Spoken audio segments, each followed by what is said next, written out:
Hello guys, this is Swati. आज मैं बात करने वाली हूँ एक ऐसी सीरीज़ की जहाँ पर आप सेकेंड वर्ल्ड वॉर के बाद का एक व्हाट इफ सिनेरियो देखने वाले हैं। इस तरीके की पोस्ट अपोकलिप्टिक ज़ॉम्बी सर्वाइवल कहानियाँ हम पहले भी देख और सुन चुके हैं।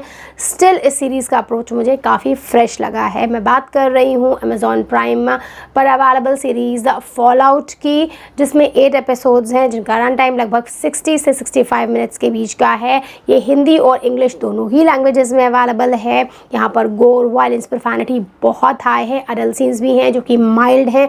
On the basis of the theme I would recommend this series only for adults. अगर हम इस सीरीज़ के एसेंस की बात करते हैं तो वो है रिसोर्स वॉरफेयर। लेकिन ये चीज़ शुरू कहाँ से होती है? एक अनरियलिस्टिक ड्रीम से, जिसे हिस्ट्री के बहुत से विजनरी लीडर्स ने देखा है। एक hyper idealistic utopia of creating a perfect society जहाँ पर कोई भी स्ट्रगल ना करता हो, किसी को भी सफ़र ना करना पड़े। लेकिन अगर सच्चे अर्थों में देखा जाए तो ये पॉसिबल है नहीं। ये हेवन ऑन अर्थ का आइडिया बहुत ही ज़्यादा फ्लॉड है। जब भी किसी भी आइडियोलॉजी के थ्रू, चाहे वो कम्युनिज्म हो या कैपिटलिज्म हो, ऐसा करने की कोशिश की गई है, एक परफेक्ट सोसाइटी बनाने की कोशिश की गई है, तब वो हमेशा टर्न आउट हुआ है या तो मास मर्डर्स में, स्लेवरी में, या बहुत ही भयावह चीज़ों के साथ इसका अंत हुआ है। अगर हम प्री कोल्ड वॉर का एरा ही देख लें, जहाँ पर दो सुपर पावर्स आपस में मीन्स ऑफ प्रोडक्शन पर भिड़े हुए थे because they have different ideologies for that, और ऐसे बहुत से एग्जाम्पल्स हैं क्यूबन मिसाइल क्राइसिस की तरह ही, कि हमें बहुत आसानी से समझ में आ सकता है कि दोनों ही आइडियोलॉजीज़ बहुत फ्लॉड थी, कोई परफेक्ट नहीं थी। ये सीरीज़ फॉलआउट एक बहुत ही फेमस गेम फ्रेंचाइजी पर बेस्ड है, जहाँ पर एक अल्टरनेटिव हिस्ट्री दिखाई जा रही है। एक व्हाट इफ सिनेरियो है सेकेंड वर्ल्ड वॉर के बाद का, जब बॉम्ब ड्रॉप हुआ उसके बाद का, कि अगर 2077 तक न्यूक्लियर फॉलआउट हो जाए फिर क्या कुछ होगा। और उसके बाद ये कहानी आपको फिर से 219 ईयर्स आगे ले चलती है कि उस समय का वर्ल्ड कैसा रहेगा। बहुत अच्छे से यहाँ पर सारी चीज़ों को दिखाया गया है। जो एक्स्ट्रावेगेंट जॉनथन नॉलन की अप्रोच है वो मुझे काफ़ी पसंद आई है। बॉयज़ के लेवल का तो गोर एंड वायलेंस में प्रॉमिस नहीं करती हूँ, बट क्रिएटिविटी इज़ अनबाउंडेड है, and for that I will give this series 9 out of 10।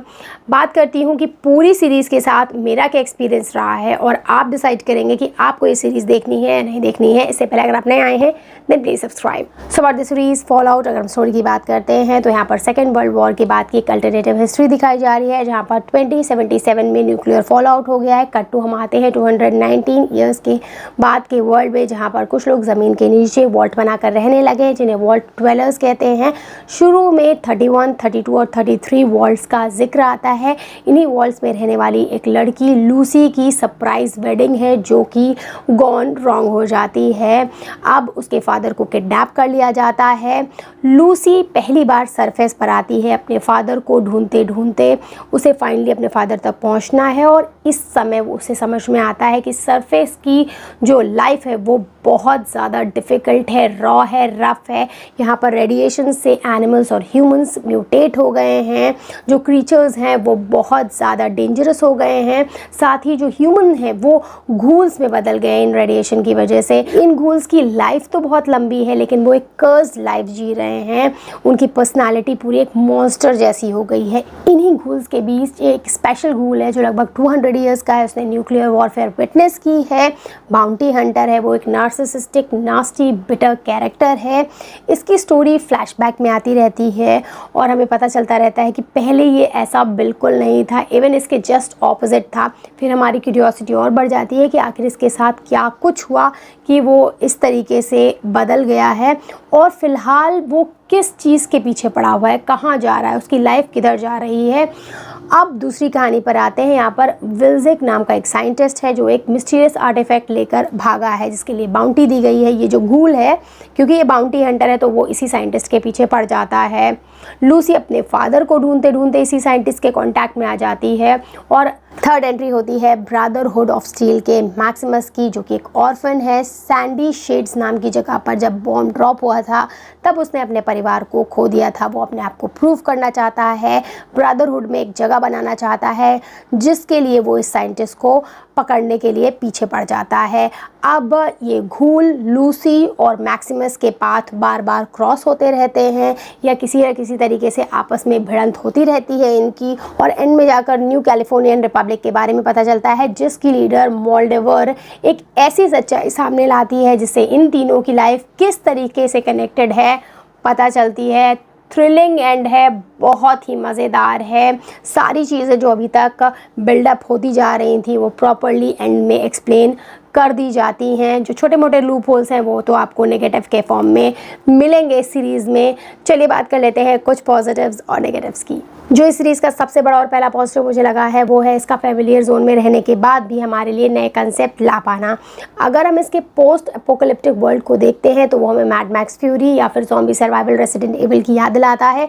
Still जब हम ये सीरीज़ देख रहे होते हैं तो ये हमें ऑल टुगेदर एक फ्रेश फ्लेवर की तरह लगता है।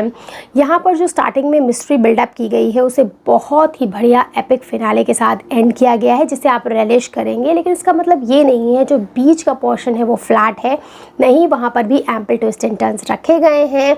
बहुत बढ़िया सरप्राइज एलिमेंट्स हैं वहाँ पर जो आपको पूरी तरीके से सीरीज़ में एंग्रॉस्ड रखते हैं। साथ ही जो इस सीरीज़ का डार्क कॉमेडी वाला पोर्शन है वो भी मुझे बहुत पसंद आया है, चाहे वो वॉल्स को लेकर कही गई बातें हों, नाइट्स के साथ सरकाज़म किया गया हो, या फिर जो वॉर टेक्नोलॉजी है उस पर बार बार जो टिप्पणी करी जाती है। साथ ही यहाँ पर अनलिमिटेड एनर्जी का एक पावर सोर्स है जो कि पेटेंटेड है। ये बात सुनकर बहुत हंसी भी आती है कि अभी भी कुछ ही लोग इसका इस्तेमाल कर सकते हैं जबकि वो अनलिमिटेड एनर्जी का सोर्स है। यहाँ तक कि लोग उसके लिए मरने और मारने के लिए तैयार हैं। बहुत ही बढ़िया सरकाज़म रखा गया है इस सीरीज़ में। जो इस सीरीज़ का सेकंड पॉजिटिव मुझे लगा है that is creativity at its part. जब कुछ भी प्री डिसाइडेड नहीं होता है कि आपको एक सर्टेन पाथ पर ही चलना है, आपके पास इनफाइनाइट पॉसिबिलिटीज़ होती हैं, then your imagination goes wild, और यही इस सीरीज़ के साथ भी हुआ है। दैट टू इसके पास बजट भी था। सो यहाँ पर Californian wasteland, swamps, devastated Hollywood बहुत अच्छे से दिखाया गया है। बहुत अच्छी सिनेमैटिक फील है इस सीरीज़ की।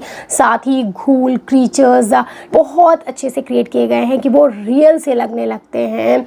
जॉनथन और उनकी जो क्रिएटिव टीम है वेस्ट वर्ल्ड में भी उन्होंने कमाल कर दिखाया था, और अगेन उसी चीज़ को इस सीरीज़ में रिपीट करते हुए आपको मिलेंगे।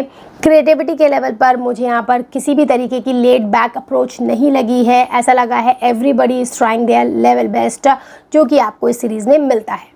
जो इस सीरीज़ का थर्ड पॉजिटिव मुझे लगा है दैट इज़ बेहतरीन character design and the actors who are selected for them. For example Ella Purnell ने एज लूसी बहुत ही बढ़िया काम किया है। वो शुरू में बहुत ही इनोसेंट, काइंड हार्टेड, स्वीट सी दिखी हैं, लेकिन उनका कैरेक्टर आर्क जो है जब वो सरफेस पर जाती हैं और किस तरीके से बाहर का रॉ रफ वर्ल्ड देखती हैं उसके साथ चेंज होती हैं, टफन अप हो जाती हैं, स्टिल एक काइंडनेस, एक स्वीटनेस उनके अंदर बची रहती है जो कि एक ह्यूमन होने के लिए ज़रूरी है। तो वो कैरेक्टर मुझे काफ़ी पसंद आया है और एला ने उस चीज़ को परफेक्टली निभाया भी है।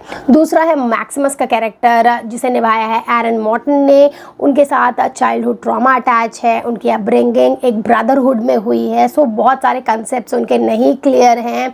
वो एक ग्रे जोन में रहते हैं, कभी कभी ऐसी चीज़ें कर देते हैं जो थोड़ी सेल्फिश लगती हैं, स्टिल वो भी क्लियर हार्टेड पर्सन है जो आपको by the end of the series पता चल जाएगा।